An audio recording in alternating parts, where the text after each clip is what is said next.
April 1944. Avenger Field, Sweetwater, Texas. The heat arrived early that morning. Aggressive, relentless, as if the sun had been nursing a grudge all night against the flat Texas plains. Wind scraped dry grass against barbed wire. Dust hung in the air thick as flour. A convoy of olive-drab trucks rolled past a row of tin-roofed hangars, tires crunching gravel, engines humming beneath the brighter song of aircraft already climbing into the blue. In the open bed of the second truck sat 8 German generals. They were prisoners of war bound for an interrogation camp in Louisiana. Men who had commanded armies.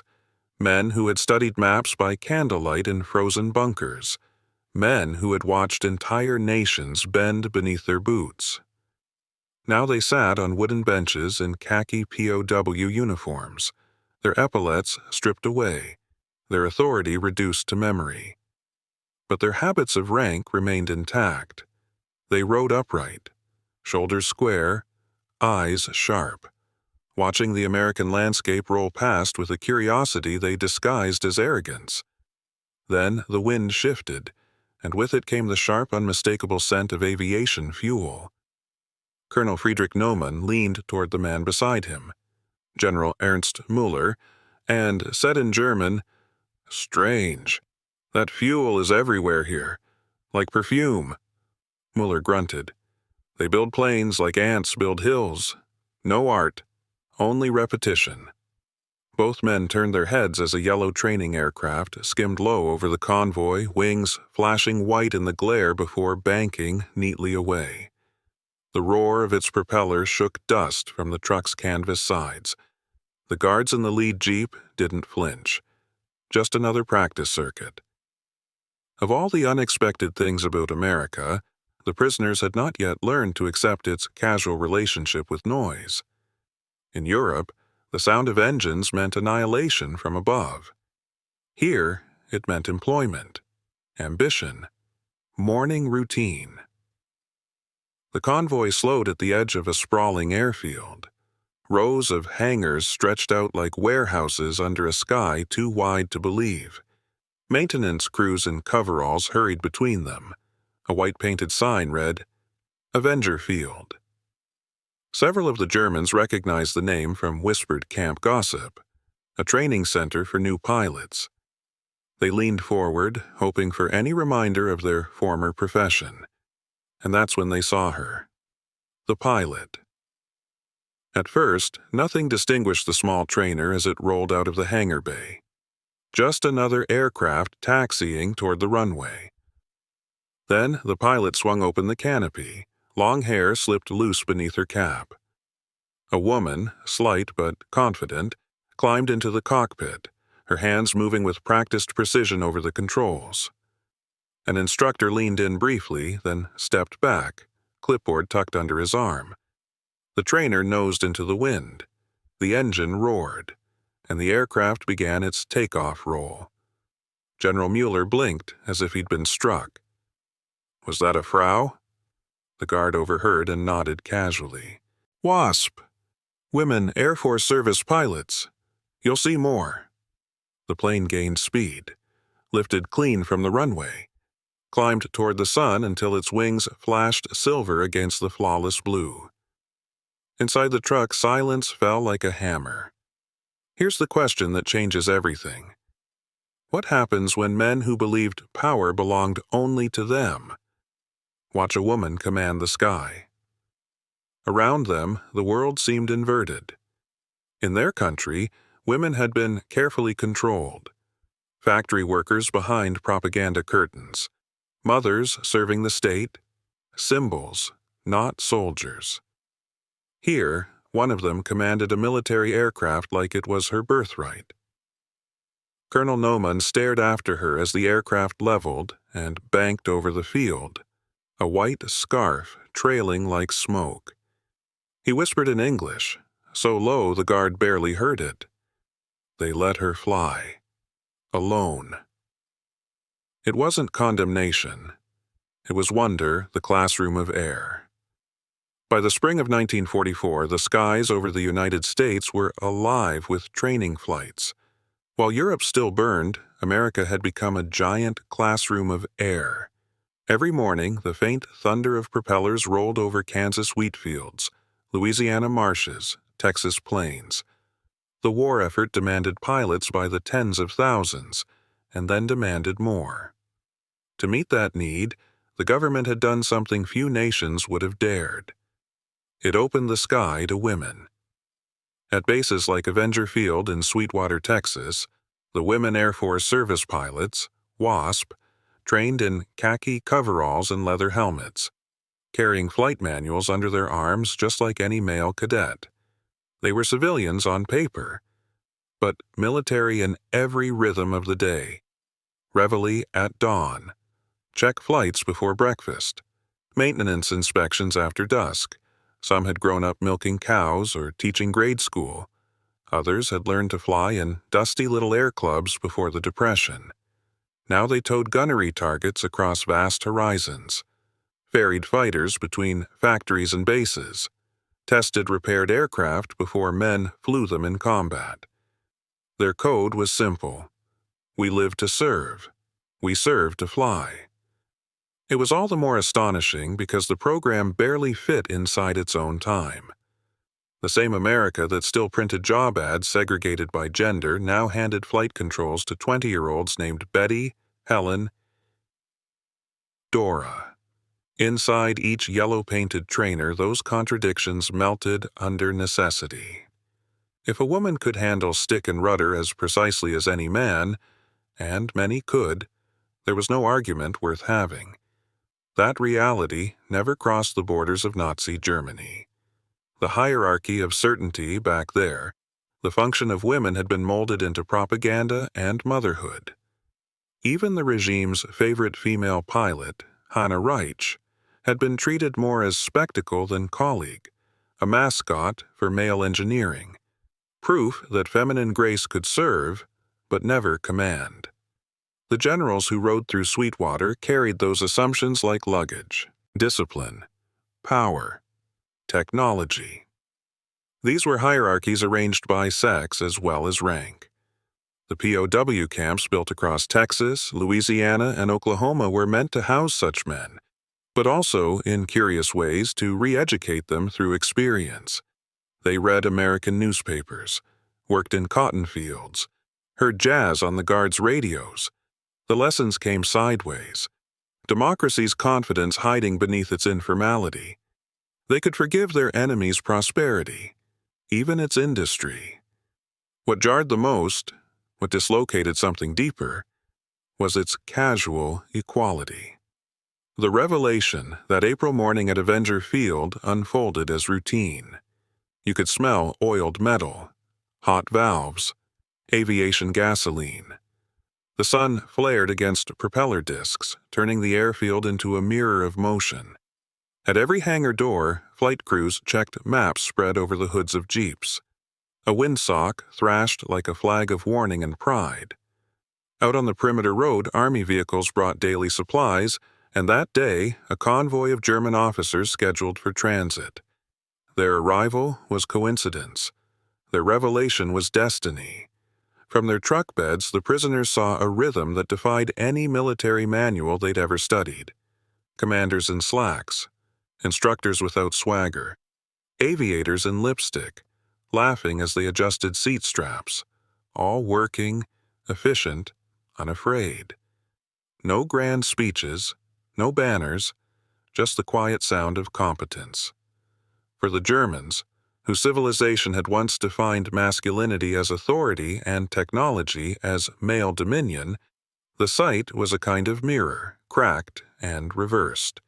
The guards, young men barely out of high school, held the pride of familiarity.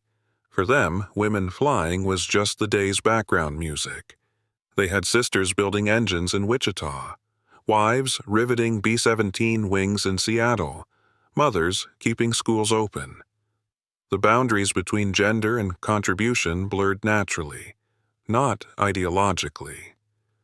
"That's just how it works here," one GI told a bewildered officer who asked if the airfield was a publicity stunt. She flies. You dig ditches. We all do our jobs. The weight of silence.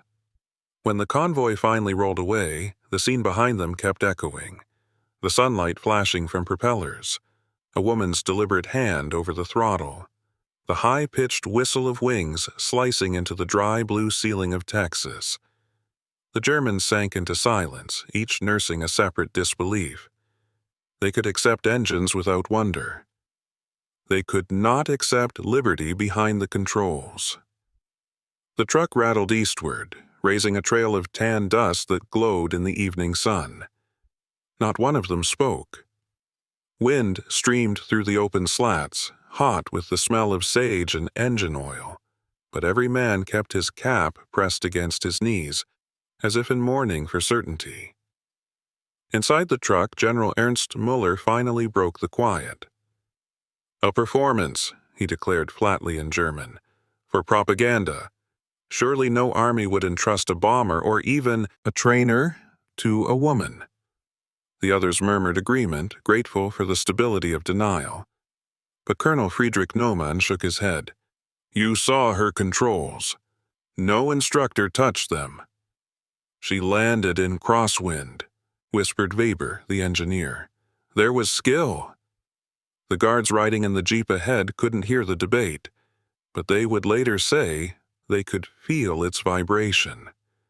The restless silence of men watching their convictions come unbolted.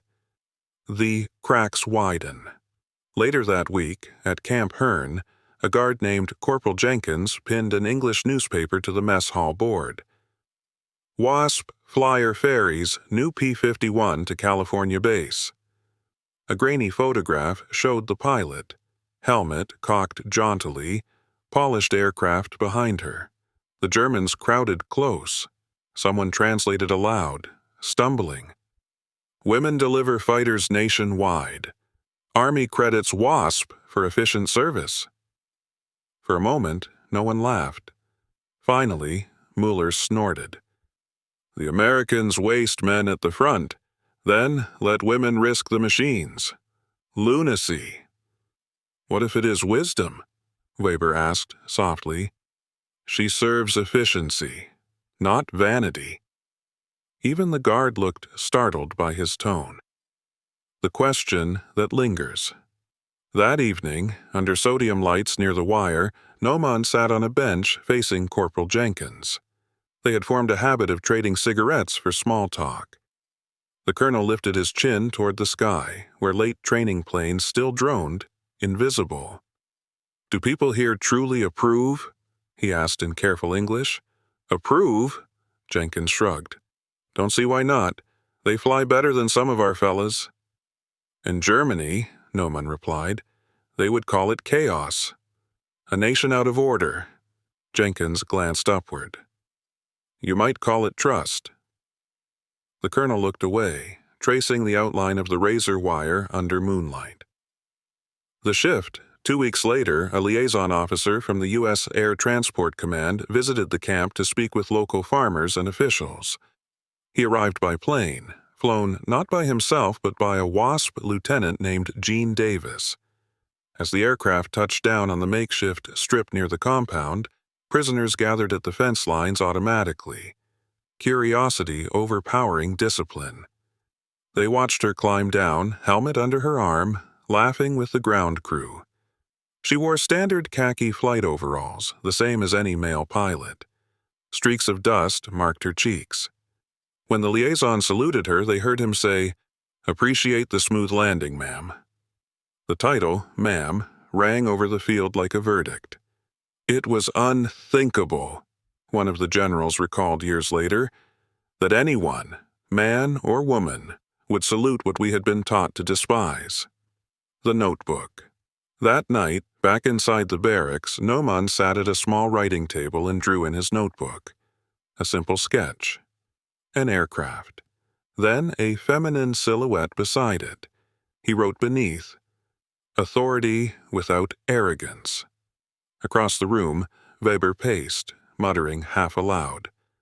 "For 4 years, we sent boys to meet their end for machines like that. Now women fly them for transport and live. Muller, sitting on the lower bunk, offered the last brittle defense. They do it because Americans can afford experiment. Neumann closed his notebook. Or because their freedom survived its testing. The Quiet Revolution. Work detail the next morning took them past army mechanics patching trucks. Among them was a woman in grease-stained overalls repairing a carburetor. She wiped her hands on a rag, nodded politely to the passing prisoners, and returned to her tools. The guards noticed none of this. The Germans saw nothing else. Something subtle shifted. How they straightened their backs, how their gaze held respect instead of novelty. Over the following months, rumors of women in uniform multiplied. Nurses, clerks, drivers, code specialists, pilots. At first, the Germans dismissed the stories. Later, they began remembering names. Riley, Davis, Cochran. They spoke of technique and professionalism, not scandal. Admiration had found its footing. The storm. In October, a thunderstorm rolled across central Texas. POWs worked to secure tarps over camp trucks. Above the din of rain, thunder mixed with a distant humming. An approaching craft. A small training plane bobbed through the clouds, lightning flickering over its fuselage before disappearing westward. One guard said the pilot was probably another WASP, finishing her scheduled mail run. Some Germans stopped and listened, silhouettes drenched in rain. Neumann finally spoke, voice almost a whisper. She fights the storm, alone, and America lets her. No one replied. Only the rhythmic drumming of rain filled the pause where past certainty had once existed. When the aircraft noise faded, Muller turned toward Neumann. "The Reich taught us strength," he said. "Perhaps freedom breeds a different kind." The words hung awkwardly, yet no one contradicted him. The return. When the war finally ended, spring returned to the Texas plains as if the earth itself were exhaling. Green crept back into the mesquite.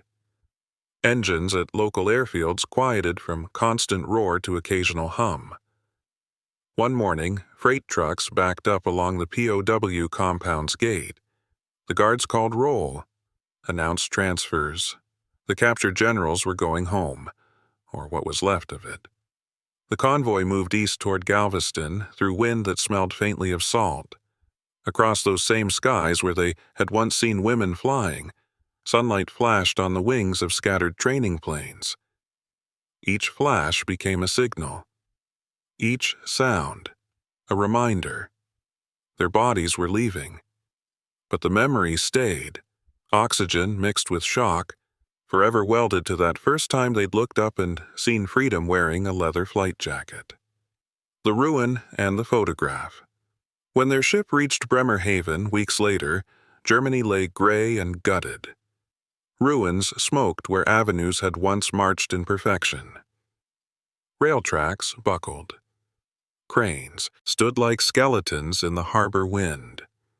As the men disembarked, Colonel Friedrich Neumann pocketed a weathered photograph torn from an old magazine, a wasp smiling beside a P-51.